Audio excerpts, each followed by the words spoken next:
जय हिंद प्यारे साथियों, स्वागत है आप सभी का यूपी पुलिस कांस्टेबल एग्जाम के लिए हिंदी की एक और महत्वपूर्ण प्रैक्टिस वीडियो में। यह प्रैक्टिस सेट आपके आने वाले एग्जाम के लिए बहुत इंपॉर्टेंट होने वाला है, इसलिए आप सभी लोग वीडियो में लास्ट तक जुड़े रहें।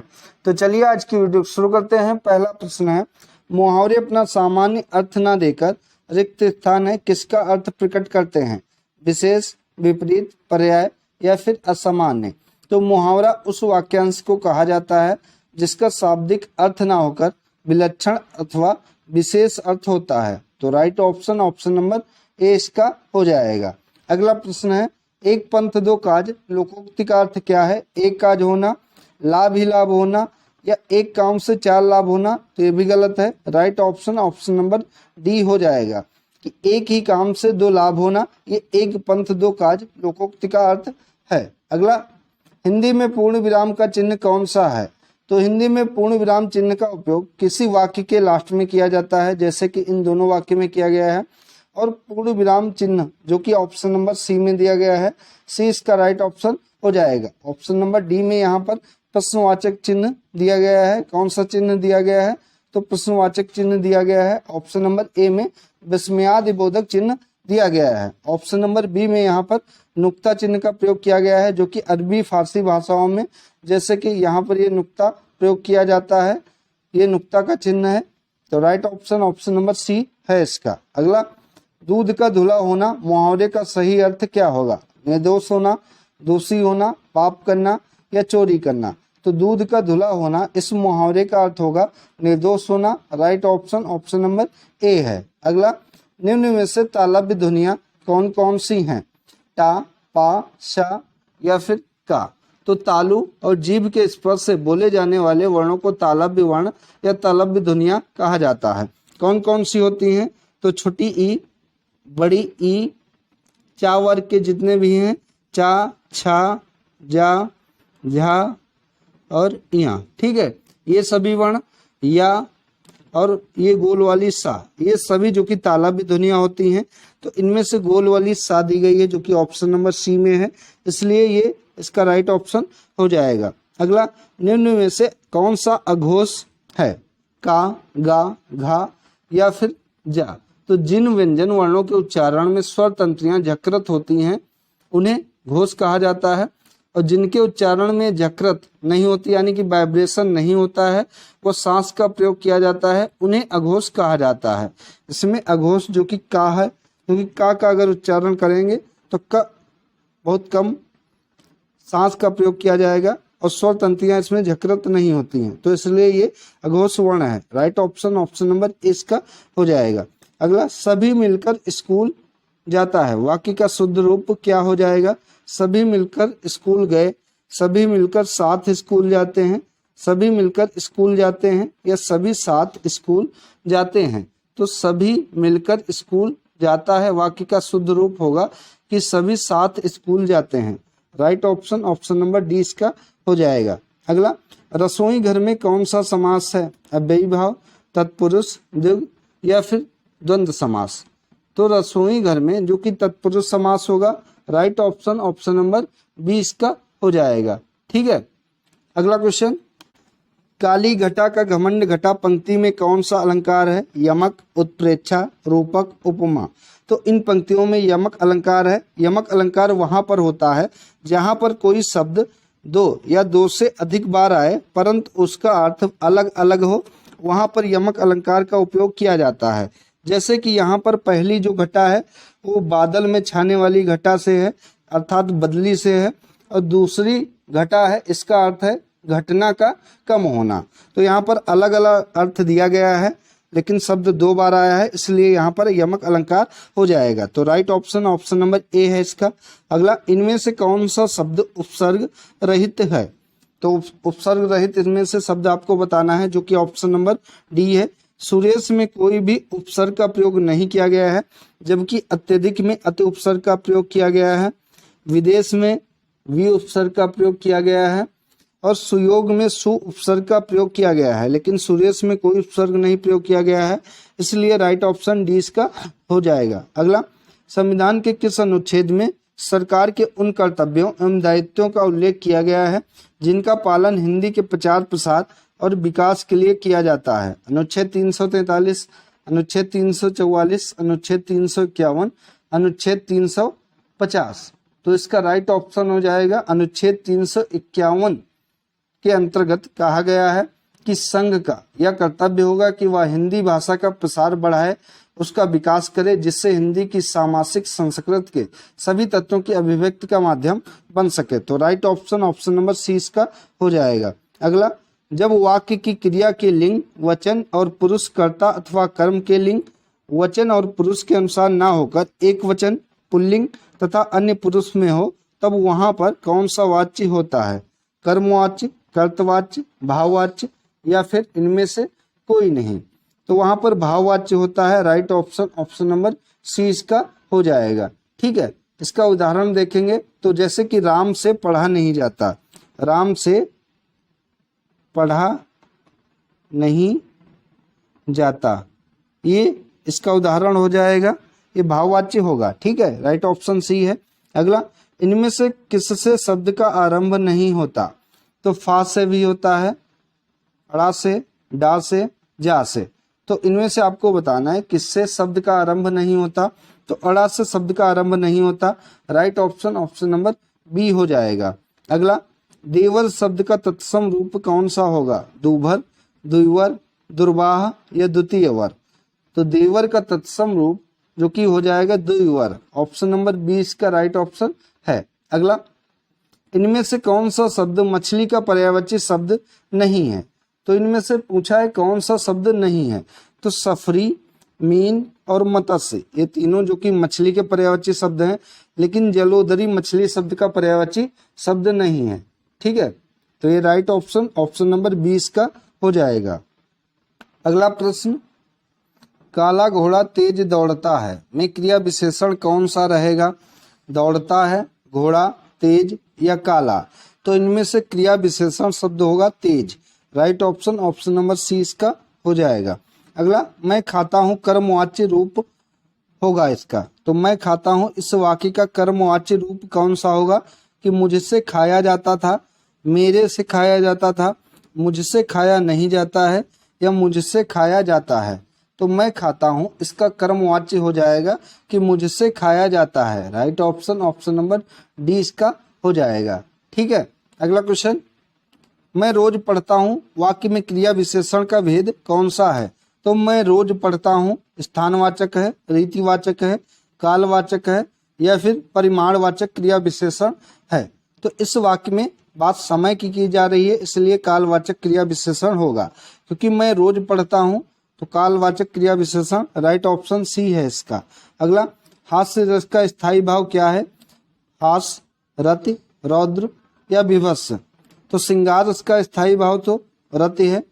अब आपको बताना है कि हास्य रस का स्थायी भाव क्या हो जाएगा। तो हास्य रस का स्थायी भाव होता है रास। राइट ऑप्शन ऑप्शन नंबर ए यहाँ पर हो जाएगा, इसको ध्यान रखेंगे। अगला, मैं स्वयं वहीं से आया हूं इस वाक्य में अधोरेखित शब्द का सर्वनाम का प्रकार लिखिए। संबंधवाचक सर्वनाम हो जाएगा, निश्चयवाचक सर्वनाम होगा, निजवाचक सर्वनाम होगा या फिर पुरुषवाचक सर्वनाम होगा। तो इसमें स्वयं की बात की जा रही है। स्वयं कौन सा सर्वनाम है?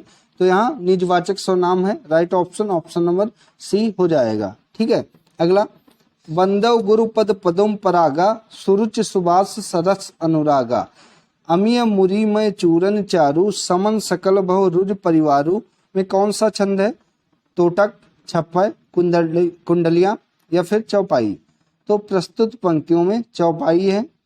Right option option number D इसका हो जाएगा। और इसके प्रत्येक चरण में कितनी कितनी मात्राएं होती हैं? तो प्रत्येक चरण में 16 मात्राएं होती हैं। ठीक है, ये ध्यान रखेंगे। अगला, मोहन किताब पढ़ता है इस वाक्य में क्रिया का कौन सा प्रकार है?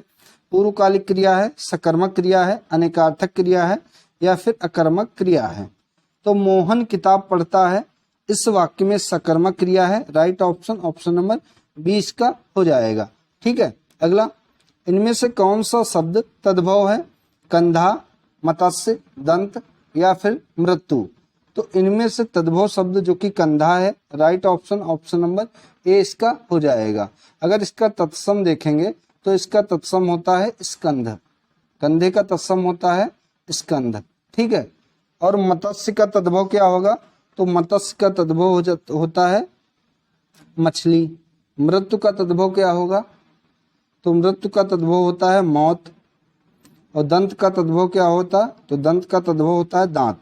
ये ध्यान रखेंगे। अगला, उससे 2 पत्र लिखे जाएंगे, इस वाक्य का कर्तवाच्य लिखिए। वह 2 पत्र लिखेगा, वह 2 पत्र लिखता है, उसने 2 पत्र लिखे, उसने 2 पत्र लिखा। तो उससे 2 पत्र लिखे जाएंगे, इस वाक्य का कर्तवाच्य जो कि हो जाएगा कि वह 2 पत्र लिखेगा। राइट ऑप्शन, ऑप्शन नंबर ए इसका होगा। अगला, 9 रस हैं, इस वाक्य में 9 रस किस प्रकार का विशेषण है, सर्वनामिक है, परिमाणवाचक है, गुणवाचक है, या फिर संख्यावाचक है। तो 9 रस यहाँ की संख्या की बात हो रही है, इसलिए यह संख्यावाचक विशेषण हो जाएगा। Right option, option number D इसका होगा। अगला, प्यारे दोस्तों आप सब अवश्य आइए, इस वाक्य में कौन सा कारक है, संबंध कारक है, अधिकरण कारक है, संबोधन कारक है, या फिर अपादान कारक है। तो प्यारे दोस्तों आप सब अवश्य आइए, इसमें जो कि संबोधन कारक है। Right option, option number C इसका हो जाएगा। यहाँ पर विस्मयादिबोधक चिन्ह लगा होना चाहिए। तो प्यारे दोस्तों आप सब अवश्य आइए, इस प्रकार से वाक्य होना चाहिए। राइट ऑप्शन सी है इसका। अगला, जितेंद्रिय का सही संधि विच्छेद कौन सा है, जिते प्लस इंद्रिय, जित प्लस इंद्रिय, या जीति प्लस इंद्रिय, या जीत प्लस इंद्रिय। तो जितेंद्रिय का सही संधि विच्छेद हो जाएगा जित प्लस इंद्रिय, जो कि ऑप्शन नंबर बी में दिया गया है। तो बी इसका राइट ऑप्शन हो जाएगा। और इसमें गुण संधि है, ये भी ध्यान रखेंगे, ठीक है। अगला, फिर भी कुछ रह जाएगा काव्यकृत के लिए किन्हें कौन सा पुरस्कार प्राप्त हुआ है, कैलाश वाजपेयी को साहित्य अकादमी पुरस्कार, रमेश मिश्र को व्यास सम्मान, निर्मल वर्मा को ज्ञानपीठ पुरस्कार, या विश्वनाथ प्रसाद तिवारी को व्यास सम्मान दिया गया है।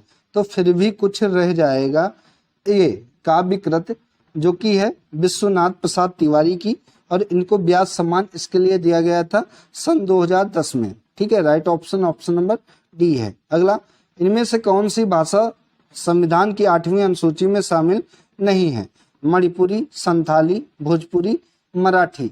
तो इनमें से भोजपुरी भाषा जो कि भारतीय संविधान की 22 भाषाओं की सूची में शामिल नहीं है। Right option, option number C हो जाएगा। और ये 8वीं अनुसूची में शामिल है भारतीय संविधान की, ठीक है। अगला, प्रादेशिक शब्द में कौन सा प्रत्यय है, प्रा। तो प्रा तो नहीं होगा क्योंकि ये उपसर्ग अगर होता पहले शब्द से जुड़ा है। इक हो सकता है, का हो सकता है, या देशिक हो सकता है। तो इन तीनों में से आपको बताना है कि इसमें कौन सा प्रत्यय प्रयोग किया गया है। तो इसका राइट ऑप्शन हो जाएगा ऑप्शन नंबर बी, इसमें इक प्रत्यय का प्रयोग किया गया है। अगर शब्द बनाएंगे होगा प्रदेश प्लस इक, तो हो जाएगा प्रादेशिक, ठीक है। अगला है, सैनिक दिन रात युद्ध कर रहे हैं, इस वाक्य में दिन रात किस प्रकार का क्रिया विशेषण है, कालवाचक है, रीतिवाचक है, परिमाणवाचक है, या फिर स्थानवाचक है। तो दिन रात यानी कि काल की समय की बात हो रही है, इसलिए कालवाचक विशेषण होगा। Right option, option number A है।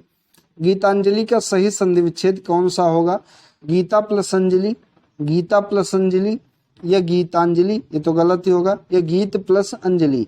तो गीतांजलि का सही संधि विच्छेद होगा गीत plus Anjali. Right option, option number D हो जाएगा। और इसमें दीर्घ स्वर संधि है, ठीक है, दीर्घ स्वर संधि इसमें है। राइट ऑप्शन डी है। अगला, तपस्वी का स्त्रीलिंग शब्द कौन सा होगा, तपस्विनी, तपसी, तापसी, या फिर तपस्या।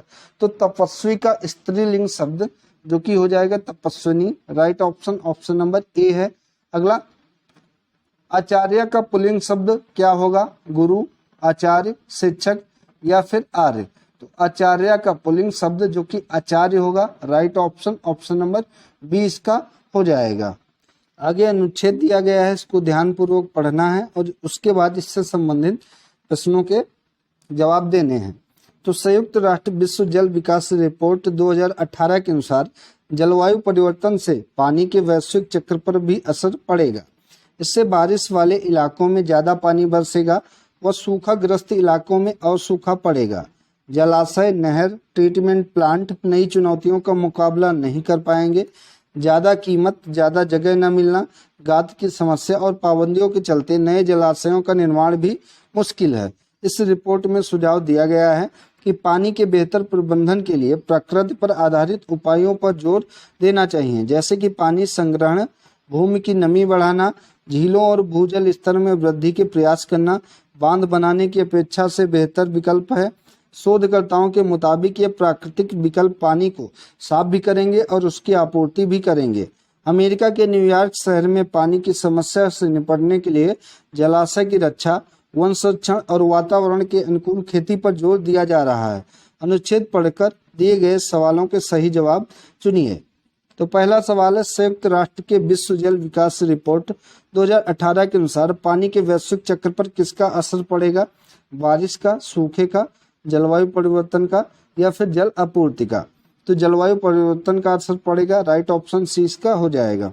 रिपोर्ट में दिए गए सुझावों के अनुसार पानी के बेहतर प्रबंधन के लिए किन उपायों पर जोर देना चाहिए? पानी संग्रहण, भूमि की नमी बढ़ाना, या झीलों और भूजल स्तर में वृद्धि के प्रयास करना, या फिर ये सभी? तो ये सभी उपाय करने चाहिए। राइट ऑप्शन नंबर डी इसका होगा। अमेरिका के न्यूयॉर्क शहर में पानी की समस्या से निपटने के लिए किन पर जोर दिया जा रहा है? जलाशय की रक्षा, वन संरक्षण, वातावरण के अनुकूल खेती पर जोर। तो अमेरिका के न्यूयॉर्क शहर में पानी की समस्या से निपटने के लिए इन सभी पर जोर दिया जा रहा है। जलाशय की रक्षा की जा रही है, वन संरक्षण बढ़ाए जा रहे हैं, व वातावरण के अनुकूल खेती पर जोर भी दिया जा रहा है। तो राइट ऑप्शन नंबर डी इसका हो जाएगा। तो साथियों, ये थी आज की महत्वपूर्ण हिंदी की प्रैक्टिस सेट वीडियो। अगर आप सभी को अच्छी लगी हो तो वीडियो को लाइक करें, शेयर करें और चैनल को सब्सक्राइब करें। धन्यवाद दोस्तों।